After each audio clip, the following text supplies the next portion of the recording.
G'day Sawdust Makers. I've got a new toy. I am super excited. I purchased this machine during lockdown of 2020, right towards the end of the year. I'd looked at all the specs, I'd seen the reviews, I was happy with the price, and this was the one that I decided to go for. Comes on a pallet. Well, I mean a little pallet, a little baby pallet, still, that's cool. The Carbatec TH-BX330P. Spiral head, 13-inch, and benchtop. Like that didn't, I mean you saw me pick it up, but it wasn't that heavy. Well, it says here 41 kilos, same as a pub meal. Let's look inside.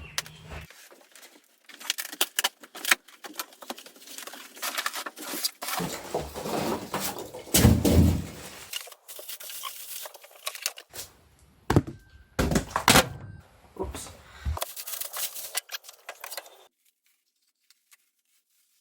So your dust extraction. So if you've got a shop vac, it'll fit in there. If you've got a decent dust extractor, it'll fit there. And whatever one you're not using, you can plug up the other end. That's actually pretty cool. So you can plug up that end and use that end. We use that end and plug that end.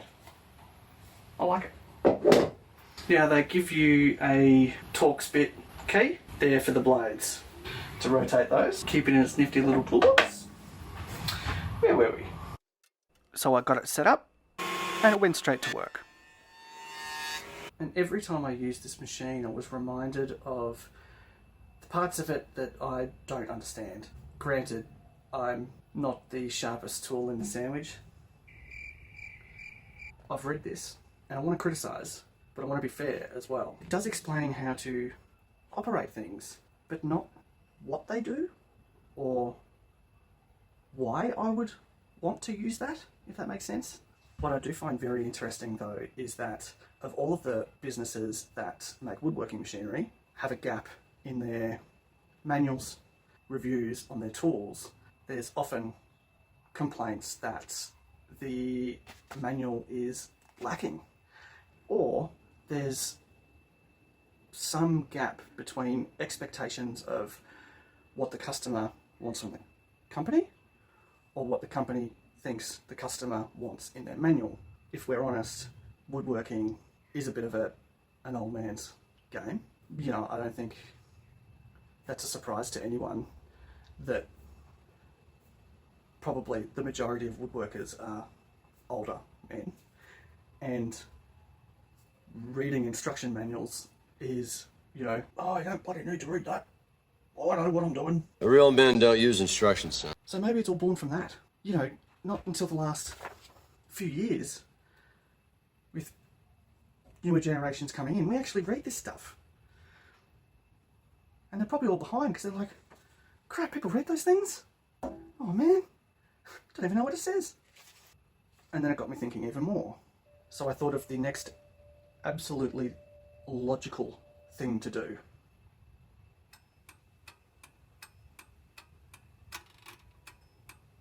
I'm kind of standing here waiting for you to guess, but of course.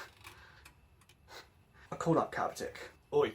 So with lockdown over, albeit briefly, I went into the Melbourne Carbatec store and get a bit of a first-hand demonstration and meet someone that I could bounce all my questions off.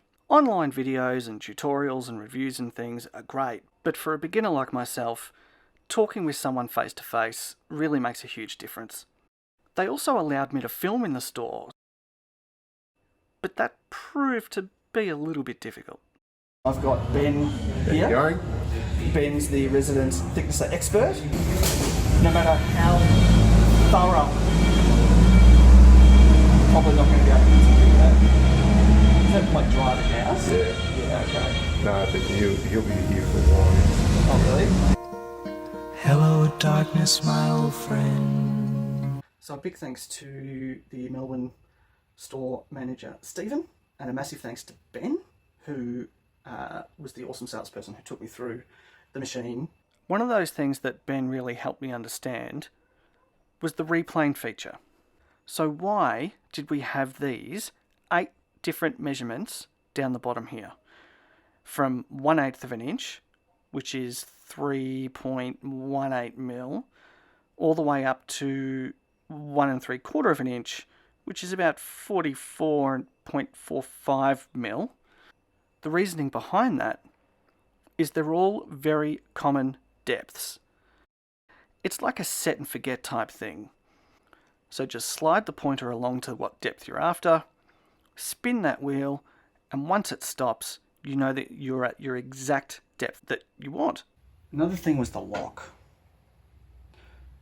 Why? Like what? Okay, it locks, but why do I want to? Why should I lock it? To me, it just sounded like a bit of extra work. Now, it's pretty straightforward. Locking it means that it will eliminate any snipe, and you could run 100 boards through there, and despite all of the vibration and however long that may take you to run that timber through, your depth isn't going to change. It is locked in and it will not move. And then you had this, which is the depth gauge at the front. So as an early warning system, it's really good, because if you're about to put your timber through the machine and then that pops up to tell you that you're about to bite off way more than you can chew, so you don't overload the machine. So there's 26 blades in this machine, and they all have 2 cutting sides, which means you get to turn them all once, then you've got a whole new set of blades before you need to go and purchase some more. The blades are really easy to change. I have actually already flipped these blades once, but hitting 2 nails on the first day that I used it will end up doing that to you. Actually, I need to buy a magnetic, not a magnet, the words have escaped me. Gizmo. The metal nail finding thing. Metal detector. A metal detector? Yes. So make sure you invest in a metal detector. So what's my verdict? There are a lot of thicknesses on the market. Even Aldi has a thicknesser all the way up to your big boys. Do I recommend this thicknesser? Of course I do. For me, as a beginner in a small workshop, this is a big machine but doesn't take up a lot of space. It's got a 2-year warranty. I've been feeding this every week for the last 9 months with some of the hardest, oldest, roughest hardwood, and it's just done a tremendous job. I think the biggest takeaway from this is that if you work a lot in reclaimed wood, get yourself a thicknesser. They're invaluable. I'd love to hear your thoughts in the comments section. If you've got a thicknesser, I'd love to know what one you've got, what you love about it, what you hate about it. I'm Ryan from Oz Sawdust Makers. Thank you for watching. See you later.